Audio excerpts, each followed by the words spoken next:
His wedding ring still gleamed faintly on my nightstand when I woke up that morning.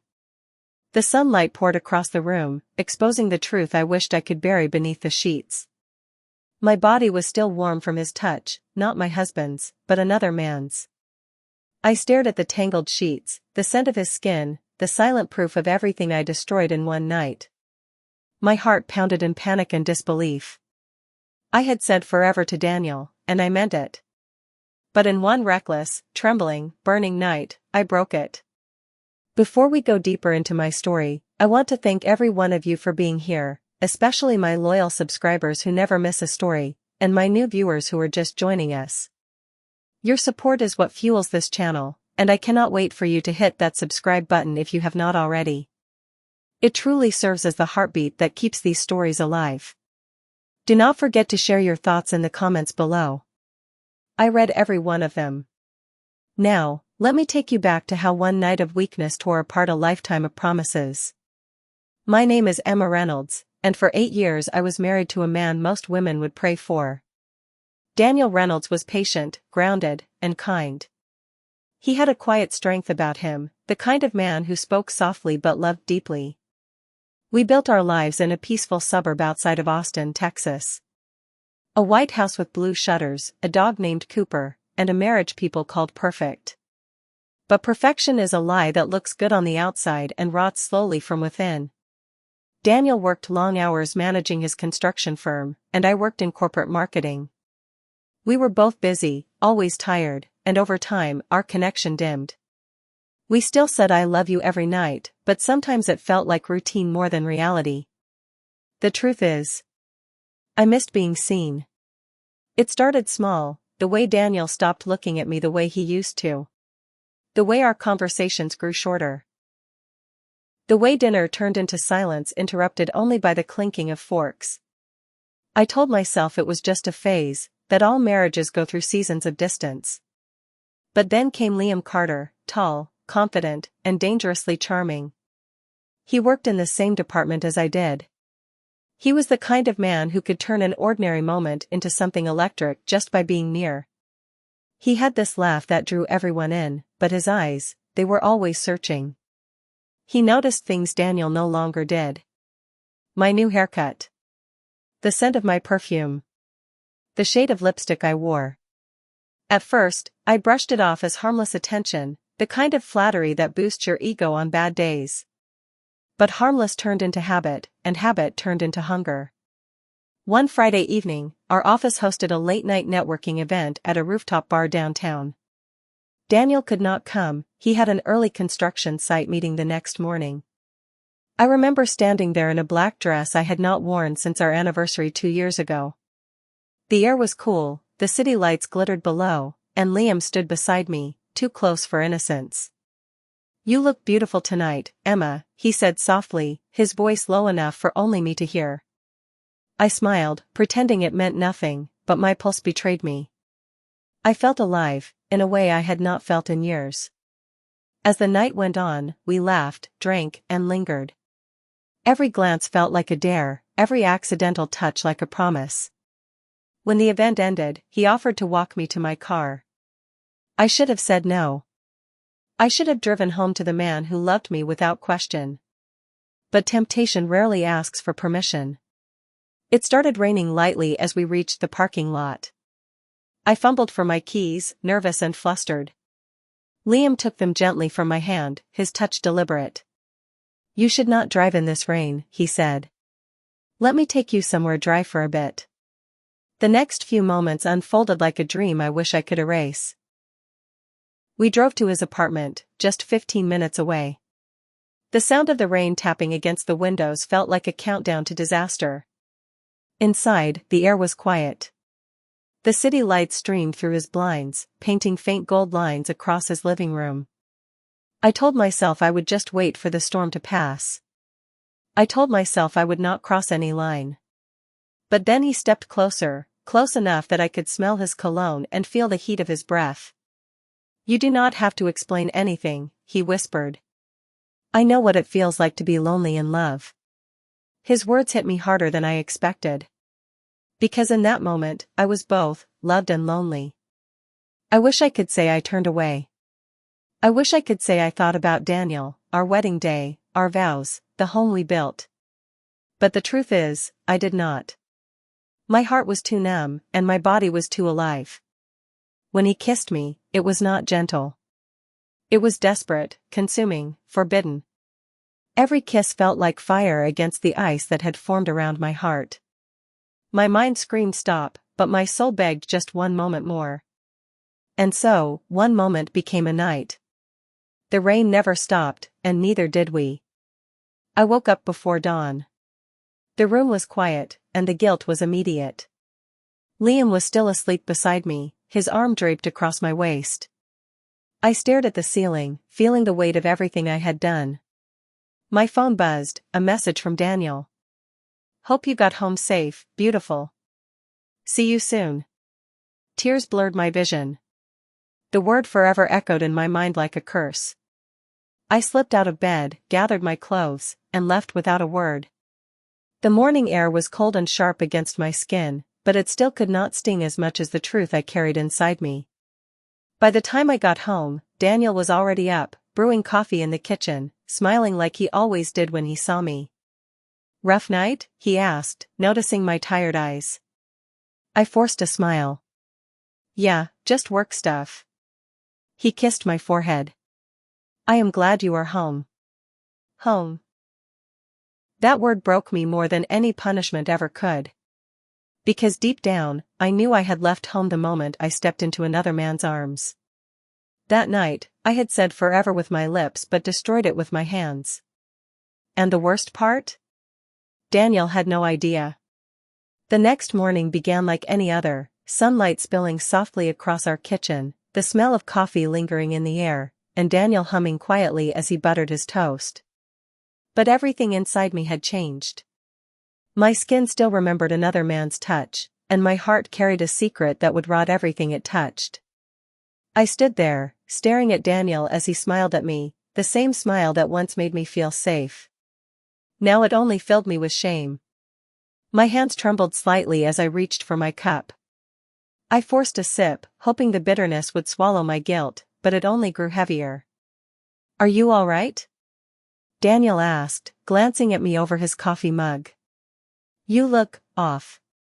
I am fine, I lied, forcing a smile that hurt to hold. Just tired. He nodded, his eyes soft with concern. Maybe you should take the day off. You have been working too hard. If only he knew how hard I had worked to destroy him without even meaning to. Driving to work felt like a punishment. Every streetlight, every familiar turn, it all reminded me of the night before. I could still smell Liam's cologne on my skin, faint but cruelly persistent. I rolled the windows down just to let the cold air hit my face, but it did nothing to clear my conscience. When I walked into the office, Liam was already there. He looked up the moment he saw me, that same confident smile, that same quiet fire in his eyes. Morning, he said softly. I froze, pretending to check my phone. Morning. He leaned closer, lowering his voice. Last night was unforgettable. I flinched. Do not say that here. He chuckled, unbothered. Relax, Emma. No one knows. No one knew, but I felt like everyone could see. Every glance from my coworkers felt suspicious, every passing conversation sounded like whispered judgment. I kept my head down and drowned myself in work, but even then, my thoughts would not stop spinning. How could one night, one mistake, destroy so much so quickly? That evening, Daniel was waiting for me when I got home. He had ordered my favorite takeout, and the dining table was set with candles. What is all this? I asked, my voice trembling. He smiled, pulling out a chair for me. You have been stressed lately. I just wanted to do something nice. You deserve that. My throat tightened. The very man I betrayed was celebrating us. I sat down, my appetite gone, my guilt growing louder with every beat of my heart. Throughout dinner, he talked about our upcoming anniversary trip. He wanted to go back to the cabin in Colorado where we spent our honeymoon. It will be good for us, he said. A reset. I nodded, unable to speak. I wanted to tell him everything right there, to confess, to cry, to fall at his feet and beg for forgiveness. But fear chained me to silence. So I smiled. I laughed. And I lied. That night, Daniel wrapped his arms around me as we fell asleep. I stared into the darkness, wide awake, counting the seconds between his calm breaths and my restless guilt. I did not deserve the warmth of his body against mine. I did not deserve his trust. And yet, there I was, lying beside the man who still believed I was faithful. A few days later, my best friend Rachel noticed the change in me. We met for lunch at a small cafe near my office. She leaned across the table, her eyes narrowing. "You have been acting strange lately," she said. "Did something happen between you and Daniel?" I hesitated, stirring my drink aimlessly. "What makes you say that?" "You are distant," she replied. "And you avoid eye contact every time you mention him." "Emma, I know you. Something is wrong."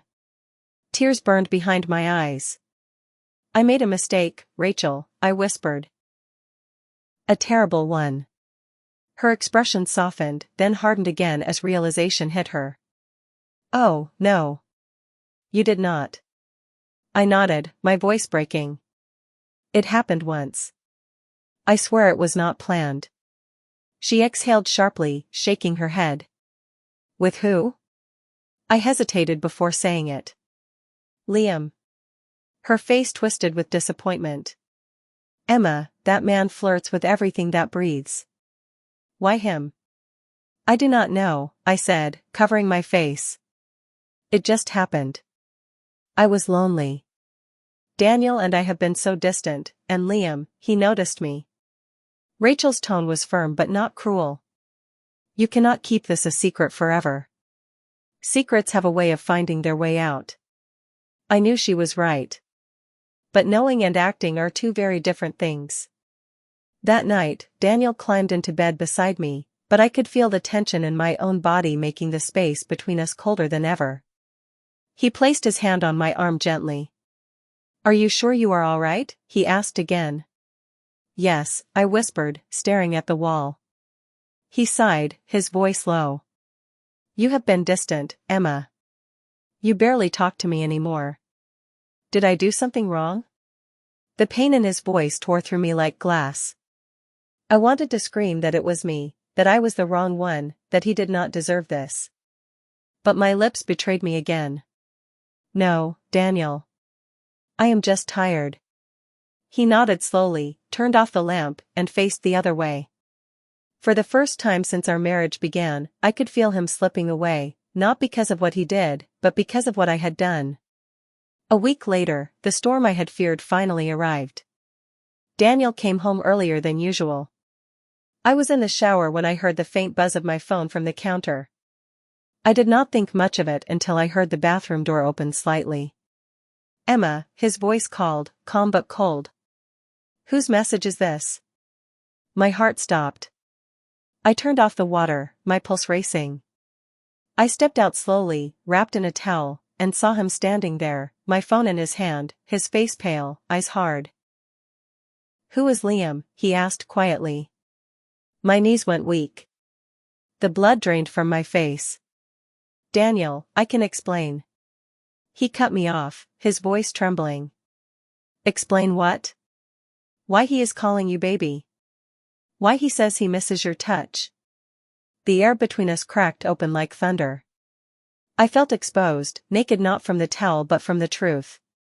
He threw the phone onto the counter, his chest rising and falling rapidly. "I trusted you, Emma. I defended you when people said no marriage is perfect. I said ours was different. I was wrong." Tears poured down my face as I reached for him, but he stepped back. "Do not," he said firmly.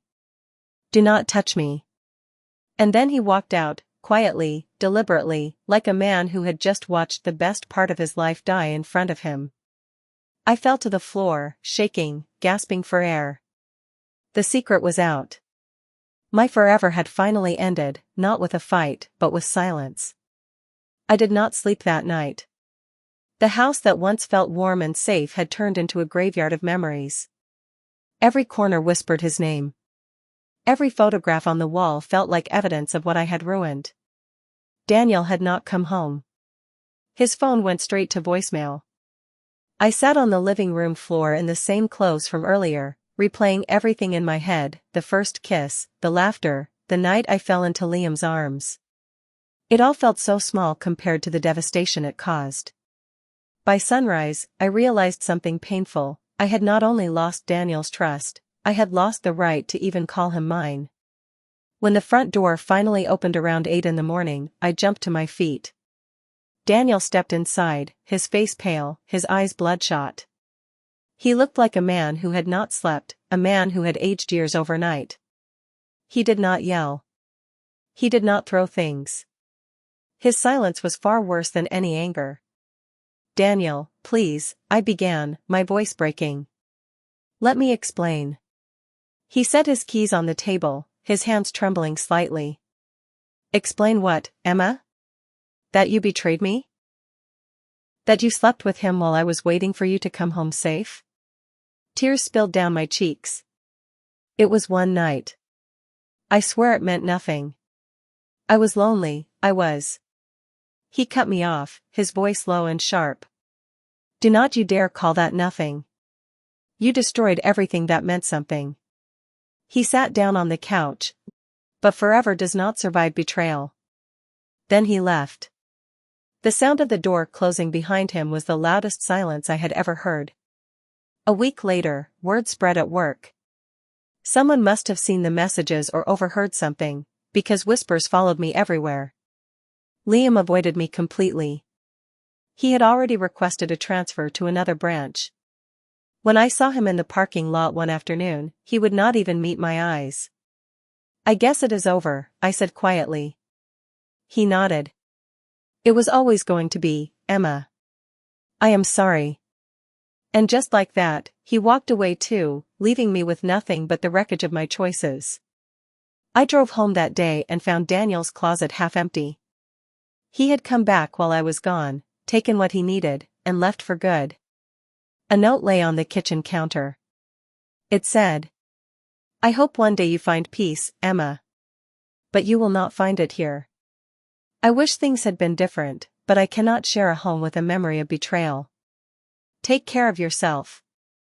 There was no signature. Just the echo of everything he used to be to me, my husband, my friend, my forever. Weeks turned into months. The silence of the house became unbearable. Every night I lay awake, listening to the emptiness. There were no footsteps, no laughter, no soft goodnight. Only regret. People often say that time heals all wounds. But they never talk about the kind of wounds you give yourself, the kind that never close because you keep remembering how they opened. I thought about Daniel every single day.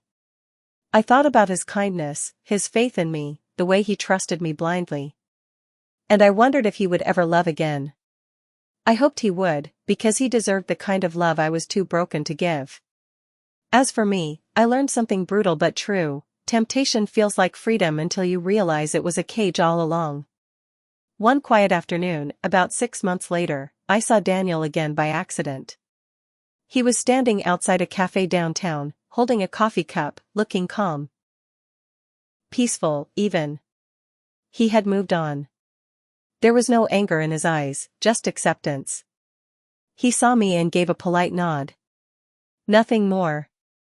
Nothing less. That nod was my closure. That was the day I understood that forgiveness was not coming, and maybe it should not. Some sins do not deserve second chances. Some choices burn too deep to be undone. I walked away without saying a word. The wind was cold, but it felt honest. I had said forever once, full of innocence and faith. But forever ended in a single night of weakness. And that night became the price I will pay for the rest of my life.